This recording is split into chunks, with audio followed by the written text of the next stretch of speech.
Welcome to exam सहपाठी। आज के इस वीडियो में हम लोग डेली घटना चक्र और समसामयिकी सार में अपना 68th वीडियो कर रहे हैं। इसमें हम लोग डेली करंट अफेयर्स और जीके का रिवीजन करते हैं। अगर आप यहाँ पे पहली बार आए हैं तो यूट्यूब पे हमें सब्सक्राइब कर सकते हैं। इसके अलावा टेलीग्राम, इंस्टाग्राम और फेसबुक पे हमें फॉलो कर सकते हैं। तो आइए स्टार्ट करते हैं महत्वपूर्ण जीके और करंट अफेयर्स की रिविज़न। हाल ही में 5वीं स्कॉर्पियन श्रेणी की पनडुब्बी का सफल समुद्री परीक्षण किया गया था और इस पनडुब्बी का जो है नाम क्या है? तो ये 5वीं जो है आपकी स्कॉर्पियन श्रेणी की पनडुब्बी है जिसका नाम है बागीर। ओके। वर्तमान में भारतीय नौसेना के अध्यक्ष कौन है? तो जो भारतीय नौसेना के अध्यक्ष हैं वर्तमान में उनका नाम है admiral R Hari Kumar. Okay. Next हमारा है भारतीय नौसेना की स्थापना कब हुई? तो स्थापना हुई थी 26 जनवरी 1950 को। भारत ने किस खेल के उद्घाटन और समापन समारोह के राजनयिक बहिष्कार की घोषणा की है?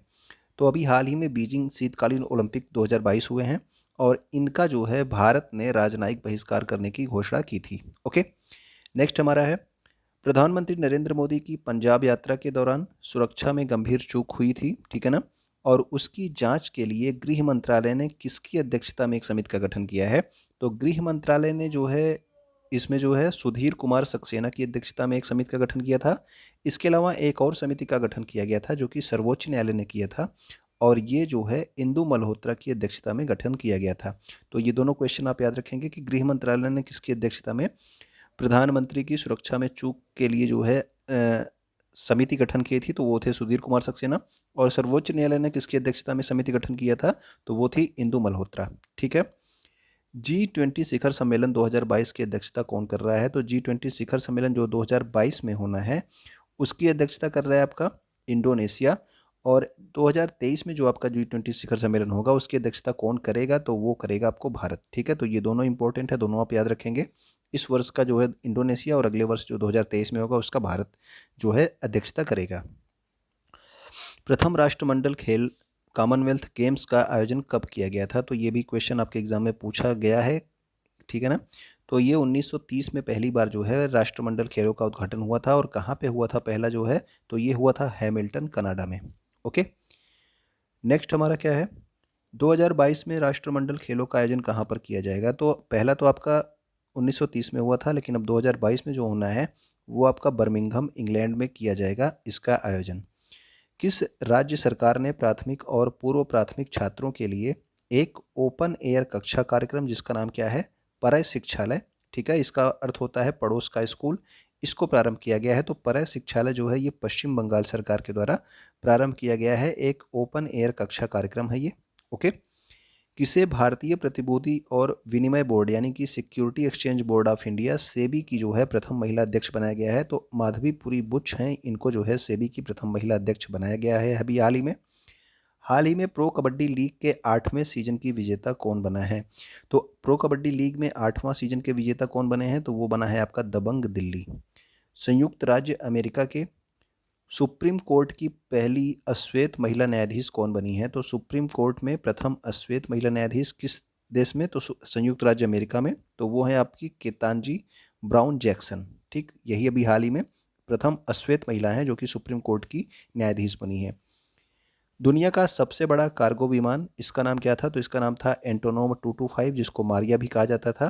ठीक है। इसको हाल ही में किसने नष्ट कर दिया? तो उसने जो है रूस ने जो है अपने मिसाइल हमले में इसको नष्ट कर दिया। ठीक है। वर्ष 2022 के लिए प्रतिष्ठित बोल्ट्जमैन पदक से किसे सम्मानित किया गया? तो 2022 के लिए जो बोल्ट्जमैन पदक दिया गया है ये दिया गया है प्रोफेसर दीपक धर। ठीक है ना? प्रोफेसर दीपक धर को दिया गया है। फरीदाबाद में आयोजित 35वें सूरजकुंड अंतर्राष्ट्रीय शिल्प मेला 2022। तो याद रखना कि सूरजकुंड मेले का आयोजन कहाँ पे किया जाता है? तो सूरजकुंड मेले का आयोजन हर वर्ष जो है फरीदाबाद में किया जाता है। और इस बार 2022 की थीम राज्य किसको बनाया गया है? तो थीम राज्य तो जम्मू कश्मीर को बनाया गया है। और इस वर्ष का जो मेला हो रहा है सूरजकुंड अंतर्राष्ट्रीय शिल्प मेला, इसमें भागीदार राष्ट्र कौन है? तो भागीदार राष्ट्र कौन था? तो ये था आपका उज्बेकिस्तान। हाल ही में किन दो टीमों के बीच रणजी ट्रॉफी का 5000वां मैच हुआ है? तो अभी हाल ही में जो है रणजी ट्रॉफी का 5000वां मैच हुआ जो कि जो है जम्मू कश्मीर और रेलवे के मध्य हुआ है। हाल ही में संपन्न हुए आईसीसी महिला विश्व कप 2022 को ऑस्ट्रेलिया ने जीत लिया। ठीक है। ये तो आपको पता है कि अभी जो आईसीसी महिला विश्व कप न्यूजीलैंड में आयोजित हो रही थी उसको किसने जीता? तो ऑस्ट्रेलिया ने जीता। और इसने कौन सी बार जीता है? तो इसने 7वीं बार जो है जीता है। तो कुल 7 बार इसने जो है आईसीसी महिला विश्व कप जीता हुआ है। ओके, चर्चा में रहा यूरोप का सबसे बड़ा परमाणु संयंत्र ज़ेपारोज़िया किस देश में स्थित है? तो ज़ेपारोज़िया क्या है? तो ज़ेपोरोज़िया एक परमाणु ऊर्जा संयंत्र है जो कि यूरोप का सबसे बड़ा परमाणु ऊर्जा संयंत्र है और ये किस देश में स्थित है? तो ये यूक्रेन में स्थित है। सौर ईंधन का उपयोग करने वाली विश्व की पहली एयरलाइंस कौन सी बन गई हैं? तो आपका सौर ईंधन का उपयोग करने वाली जो पहली एयरलाइन बनी है वो है आपकी स्विस इंटरनेशनल एयरलाइंस। ओके, अंतर्राष्ट्रीय दूरसंचार संघ का दक्षिण एशिया के लिए अपना क्षेत्रीय कार्यालय और नवाचार केंद्र कहाँ पे स्थापित किया जाएगा ये करेगा? तो ये अंतर्राष्ट्रीय दूरसंचार संघ है, ये अब जो है एक क्षेत्रीय कार्यालय स्थापित करना चाह रहा है। और ये कहाँ पे क्षेत्रीय कार्यालय स्थापित करेगा? तो नई दिल्ली में। संभव, स्वावलंबन और समर्थ योजना, ये तीनों तीनों योजनाएं जो हैं किस मंत्रालय से संबंधित है? तो ये सूक्ष्म लघु और मध्यम उद्यम मंत्रालय से संबंधित है, यानी कि आपका एमएसएमई मंत्रालय होता है। ठीक है, तो संभव, स्वावलंबन और समर्थ किस मंत्रालय की योजनाएं हैं? तो ये आपके सूक्ष्म लघु और मध्यम उद्यम मंत्रालय की योजनाएं हैं। हाल ही में किस संस्थान में सुपर कंप्यूटर परम गंगा को स्थापित किया गया? तो परम गंगा को स्थापित किया गया आईआईटी रुड़की में। कल आपको बताया गया था कि परम प्रवेगा को कहाँ पे स्थापित किया गया, तो आप लोग कमेंट करके बताएंगे कि परम प्रवेगा को किस जो है संस्थान में स्थापित किया गया है। ओके, भारत की प्रथम प्रमुख वैधानिक संस्थाएं, तो ये वैधानिक संस्थाएं हैं, याद रखिएगा। इन जो है इनका जो स्थापना है वो किसकी सहायता से होता है? तो ये अधिनियम के द्वारा किया जाता है इनकी स्थापना। ठीक है ना, इनका जो है उल्लेख जो है कहाँ पे? संविधान में नहीं है। याद रखिएगा कि ये जो उपरोक्त संस्थाएं हैं इनका उल्लेख जो है भारत के संविधान में नहीं है। ये सभी वैधानिक संस्थाएं हैं, संवैधानिक संस्थाएं नहीं हैं। ठीक है, संवैधानिक मतलब जो संविधान में उल्लेखित है वो संवैधानिक हैं, जो नहीं है वो आपकी वैधानिक संस्थाएं हैं। तो ये आपकी नीति आयोग है, इसका भी उल्लेख संविधान में नहीं है। महिला आयोग का भी जो है उल्लेख संविधान में नहीं है, ये भी आपका वैधानिक संस्था है। राष्ट्रीय मानवाधिकार आयोग भी जो है क्या है? एक वैधानिक संस्था है। और राष्ट्रीय अल्पसंख्यक आयोग भी क्या है? एक वैधानिक संस्था है। तो राष्ट्रीय मानवाधिकार आयोग किस जो है अधिनियम से हुआ था? 1993। राष्ट्रीय महिला आयोग वाला आप लोग कमेंट करके बताइएगा किस अधिनियम के द्वारा जो है राष्ट्रीय महिला आयोग की स्थापना की गई थी। अगला है हमारा राष्ट्रीय अल्पसंख्यक आयोग की स्थापना किस अधिनियम के द्वारा हुई थी? तो जो आपका राष्ट्रीय अल्पसंख्यक आयोग है इसकी स्थापना 1992 में इसके लिए अधिनियम आया था, राष्ट्रीय अल्पसंख्यक आयोग की स्थापना के लिए। और कौशल्या मातृत्व योजना किस राज्य सरकार ने प्रारंभ किया है? तो कौशल्या मातृत्व योजना छत्तीसगढ़ सरकार की योजना है, जिसमें दूसरी बच्ची के जन्म पर 5,000 रुपये देने का प्रावधान किया गया है। हाल ही में किस देश ने एक सैन्य उपग्रह नूर-2 लॉन्च किया है? तो नूर-2 क्या है? एक सैन्य उपग्रह है जिसको ईरान देश ने लॉन्च किया है। फाइनेंशियल एक्शन टास्क फोर्स, इसको आप लोग जानते होंगे FATF के नाम से। ठीक है ना, इसके वर्तमान में अध्यक्ष कौन बने हैं? तो वो बने हैं टी राजा कुमार। तो टी राजा कुमार जो है ये किस देश से संबंधित है? तो ये सिंगापुर देश से संबंधित है। हाल ही में भारत का 100% महिला स्वामित्व वाला औद्योगिक पार्क कहाँ पे खोला गया है? तो ये आपका फिक्की लेडीज ऑर्गेनाइजेशन के द्वारा जो है इसको चलाया जा रहा है। ठीक है, इसमें सारी जो है जो काम करने वाली एम्प्लॉयज़ हैं सब की सब जो हैं क्या है? महिलाएं हैं। ठीक है, तो ये आपकी कहाँ पे है? हैदराबाद में स्थापित किया गया 100% महिला स्वामित्व वाला औद्योगिक पार्क। नेक्स्ट हमारा है महिलाओं में उद्यमिता का विकास करने के लिए मातृशक्ति उद्यमिता योजना। ठीक, तो ये जो है मातृशक्ति उद्यमिता योजना हरियाणा राज्य की है, महिलाओं में उद्यमिता का विकास करने के लिए। जीआई टैग प्राप्त करने वाला भारत का प्रथम उत्पाद कौन सा है? तो जीआई टैग सबसे पहले किसे दिया गया था? तो ये दिया गया था दार्जिलिंग की चाय को, और किस सन में दिया गया था? 2004 में। जीआई टैग के लिए अधिनियम कब आया था? तो इसके लिए 1999 में अधिनियम आया था, लेकिन ये लागू कब हुआ? तो जीआई टैग के लिए जो अधिनियम है ये 2003 में लागू हुआ, और 2004 में जो है पहला जीआई टैग दिया गया दार्जिलिंग की चाय को। ठीक है, विश्व व्यापार संगठन जो है इसका स्थापना कब हुआ था? तो 1 जनवरी 1995। ठीक है ना, ये आपका 1995 के पास में इसकी स्थापना है विश्व व्यापार संगठन की, याद रखिएगा। अधिकतर आपका 1944, 1945, 6 से 48 इन सब जगहों पे है, लेकिन आपका विश्व व्यापार संगठन का 1995 में है, 1 जनवरी 1995। मुख्यालय कहाँ पे है? जेनेवा स्विट्जरलैंड में। और इसके वर्तमान में महानिदेशक कौन है? तो वो है आपकी नागोजी ओंकजा-इविएला। और ये किस देश से संबंधित है? तो नाइजीरिया देश की हैं। ओके, हाल ही में प्रधानमंत्री नरेंद्र मोदी के द्वारा किस राज्य में स्थित राष्ट्रीय रक्षा विश्वविद्यालय को राष्ट्र को समर्पित किया गया? तो राष्ट्रीय रक्षा विश्वविद्यालय कहाँ पे है? तो गांधीनगर गुजरात में है। ठीक है, राष्ट्रीय रक्षा विश्वविद्यालय। हाल ही में रेलवे के किस मंडल में भारतीय रेलवे के पहले गतिशक्ति कार्गो टर्मिनल का उद्घाटन किया गया? तो भारतीय रेलवे के पहले गतिशक्ति कार्गो टर्मिनल का उद्घाटन कहाँ पे किया गया? तो ये आसनसोल मंडल में किया गया है। गतिशक्ति योजना जो है ये आपको बताई गई है, ठीक है। 100 लाख करोड़ रुपए की योजना है ये। नेक्स्ट हमारा है कैटलिन नोवाक किस देश की प्रथम महिला राष्ट्रपति चुनी गई हैं? तो कैटलिन नोवाक जो हैं ये आपके हंगरी देश की जो है प्रथम महिला राष्ट्रपति चुनी गई हैं। म्यूजियम ऑफ द फ्यूचर कहाँ पे स्थित है? तो म्यूजियम ऑफ द फ्यूचर ये दुबई में स्थित है। दुबई जो है किस जो है इसमें है? तो यूएई में ऐसा है, ठीक है ना। संयुक्त स्वतंत्र भारत के प्रथम कानून मंत्री कौन थे? अगर आपसे पूछा जाए तो स्वतंत्र भारत के प्रथम कानून मंत्री थे डॉक्टर भीमराव अंबेडकर। और 14 अप्रैल को क्या होता है इनका? तो 14 अप्रैल को इनका जन्म दिवस होता है। 75वें बाफ्टा पुरस्कार 2022 में किस फिल्म को सर्वश्रेष्ठ फिल्म का पुरस्कार प्रदान किया गया है? तो 75वां आपका बाफ्टा पुरस्कार है। इसमें पावर ऑफ द डॉग को जो है power of the dog movie को क्या किया गया है? सर्वश्रेष्ठ फिल्म का पुरस्कार प्रदान किया गया है। और इसके डायरेक्टर को क्या दिया गया? सर्वश्रेष्ठ डायरेक्टर का अवार्ड। तो डायरेक्टर का नाम आप लोग कमेंट करिएगा। युवा वैज्ञानिक कार्यक्रम जिसका नाम रखा गया है युविका, ठीक है ना, युविका 2022। तो युवा वैज्ञानिक कार्यक्रम इसका फुल फॉर्म आप समझ लीजिए।